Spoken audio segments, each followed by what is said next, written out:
আসসালামু আলাইকুম। আমিরে জামাত ডক্টর শফিকুর রহমান হঠাৎ কোন কৌশল অবলম্বন করলেন? দেখেন, আমিরে জামাত ডক্টর শফিকুর রহমান যুক্তরাষ্ট্রের এক সাংবাদিকদের প্রশ্নে তিনি বলেছেন যে শুধু ৭১ না, ৪৭ সাল পর্যন্ত জামাতের কারণে যারা ক্ষতিগ্রস্ত হয়েছেন তাদের কাছে আমরা নিঃশর্ত ক্ষমা চাই। মানে জামাতের আমি ক্ষমা চেয়েছেন। আহ, মূল পয়েন্ট কিন্তু ৭১ ইস্যু। এই জামাতের কোনো আলোচনা উঠলেই সবাই কিন্তু জামাতকে ৭১ নিয়ে খোঁচা দেয়। বেশ কিছুদিন আগে কিন্তু সমালোচনা হয়েছিল যে ৭১ ইস্যুতে জামাত ক্ষমা চাইবে। আমিরে জামাত কি তাই করলেন? জামাতের আমি হঠাৎ কেন ৭১ ইস্যুতে ক্ষমা চাইলেন? যদিও তিনি কৌশলে শুধু ৭১ না, ৪৭ সাল পর্যন্ত পর্যন্ত মানে ২০২৫ সালে আজকে ২৩ তারিখ পর্যন্ত যত জামাতের দ্বারা অন্যায় হয়েছে সবগুলোরই কিন্তু তিনি ক্ষমা চেয়েছেন। কিন্তু কেন হঠাৎ কেন এই আহ, আহ, জামাত এরকম করলো? কেন হঠাৎ জামাত কেন ক্ষমা চাইলো? জামাতের আমির কেন ক্ষমা চাইলো? এর আগে কিন্তু জামাতের আমির যখন বা জামাত যখন ৭১ প্রশ্নে ক্ষমা চাবে এরকম একটা প্রসঙ্গ উঠেছিল, আলোচনা কিন্তু তুমুল ভাবে উঠেছিল। কিন্তু তখন অনেকেই মনে করেছিলেন যে না, জামাত ক্ষমা চাওয়া মানে নিজের দোষ স্বীকার করে নেওয়া, জামাত ফাঁদে পড়া। অনেকে কিন্তু বলেছিলেন জামাত কখনোই ক্ষমা চাবে না, জামাতের ক্ষমা চাওয়া উচিত নয়। কিন্তু দেখা যাচ্ছে যে যুক্তরাষ্ট্রে আমিরে জামাত ডক্টর শফিকুর রহমান নিঃশর্তভাবে ক্ষমা চাইলেন আবারও। প্রায় ৪ বার এই পর্যন্ত জামাত কিন্তু ৪ বার ৭১ ইস্যুতে ক্ষমা চাইলেন। কিন্তু প্রশ্ন হচ্ছে, হঠাৎ করে এই মুহূর্তে এসে কেন জামাত ৭১ ইস্যু, ৪৭ ইস্যু এতে কিন্তু ক্ষমা চাইলেন কেন? তাহলে কি জামাত কি কোনো ফাঁদে পড়লো?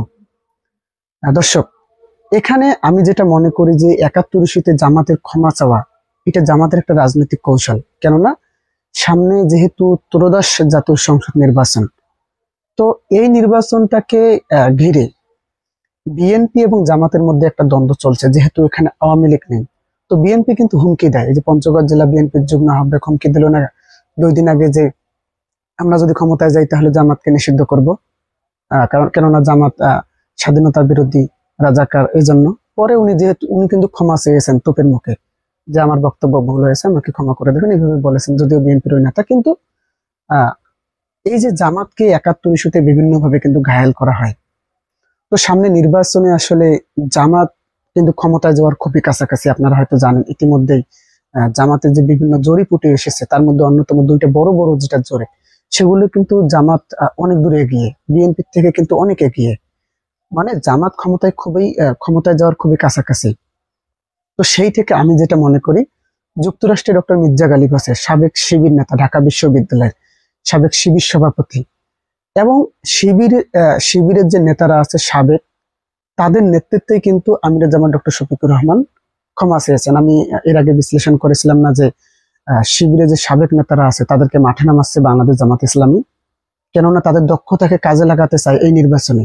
তো তারই কৌশল হিসাবে আমি যেটা বুঝতেছি যে জামাত তো ক্ষমতায় যাওয়ার খুবই কাছাকাছি, তো সুশীলরা এবং বহির্বিশ্ব থেকে যেন কোনো চাপ প্রয়োগ করে না হয়, সেজন্য আগে থেকেই বাংলাদেশ জামাত ইসলামী ৭১ এবং ৪৭ সহ এই যাবত যত ভুল করেছে, ভুল ডিসিশন নিয়েছে, সব ডিসিশন থেকেই সব ভুলের জন্য আমিরে জামাত ডক্টর শফিকুর রহমান জামাতের পক্ষ থেকে ক্ষমা চাইলেন।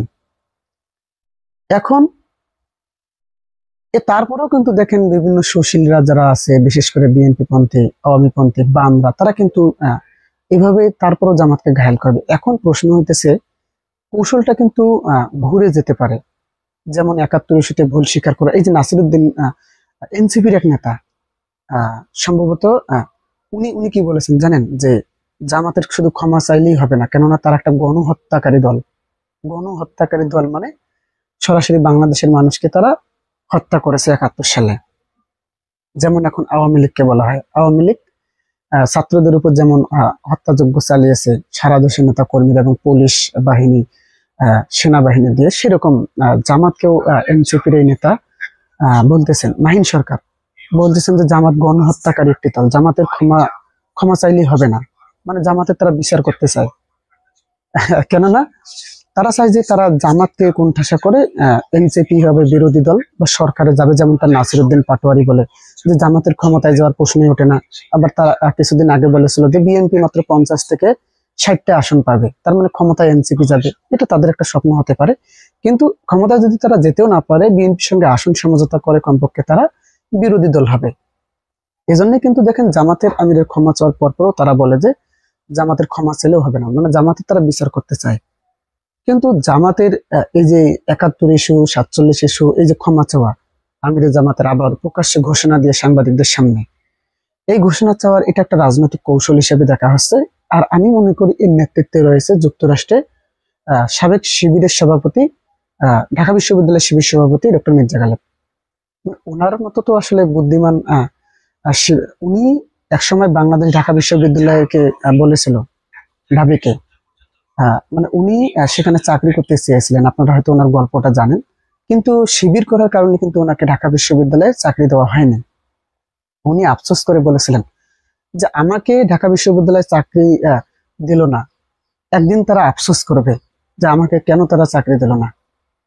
ঠিক সেই ঘটনায় কিন্তু দেখতে পাচ্ছি যে আমরা এখন ঘটতেছে, কেননা উনি এখন যুক্তরাষ্ট্রের হার্ভার্ড বিশ্ববিদ্যালয়ের সহকারী অধ্যাপক, মানে এরকম ঢাকা বিশ্ববিদ্যালয়ের চেয়ে কয়েক গুণ বড় সেখানে এবং নামি দামি।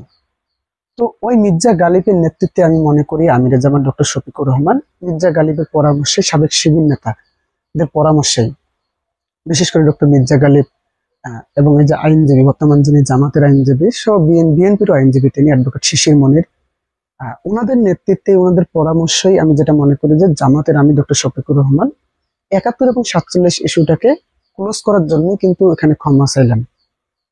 এখন ক্লোজ করার চেষ্টা করলেই কিন্তু এটা ক্লোজ হবে না। জামাত অপরাধ নাই করুক 71 সালে, কিন্তু রাজনৈতিকভাবে তারা কিন্তু পাকিস্তানের পক্ষে ছিল। তো এই সুযোগটা কিন্তু বিএনপি বলেন, আওয়ামী লীগ বলেন, বামরা বলেন, এরা কিন্তু হাতছাড়া করবে না।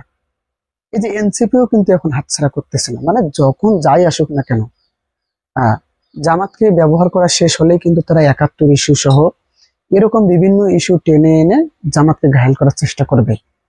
তো দেখা যাক, জামাত যেহেতু এই যে আগামী ত্রয়োদশ জাতীয় সংসদ নির্বাচনে ক্ষমতায় যাওয়ার খুবই কাছাকাছি, বিভিন্ন জরিপে যেটা দেখা গেছে, সেই থেকে জামাত রাজনৈতিক কৌশল হিসেবে এই যে আবারও 71, 47 ইস্যু নিয়ে কিন্তু ক্ষমা চাইলেন জামাতের আমির। তো তারপরেও দেখা যাক আসলে রাজনীতিতে কি ঘটে। এই ক্ষমা চাওয়াই কিন্তু এটা একটা রাজনৈতিক কৌশল, আগামী নির্বাচনে কিন্তু এর প্রভাব পড়বে। জামাত ক্ষমতায় যাবে, যাওয়ার কাছাকাছি, এজন্যই কিন্তু এই কৌশলটা আর হাতে নিলেন। এখন দেখা যাক যে সামনে কি হয়, জামাত কি আসলে ক্ষমতায় যেতে পারে নাকি পারে না। তো দর্শক, আপনি কি মনে করতেছেন যে 71 এবং 47 ইস্যুতে আমিরে জামান ডক্টর শফিকুর রহমান যেভাবে ক্ষমা চেয়েছেন, এবং উনি কিন্তু বলেছেন যে ওনার রক্ত, মানে আমিরে জামান ডক্টর শফিকুর রহমান, ওনার ওনার যে পরিবার, মানে ওনার যে রক্ত আত্মীয় স্বজন, তারা কিন্তু মুক্তিযোদ্ধা।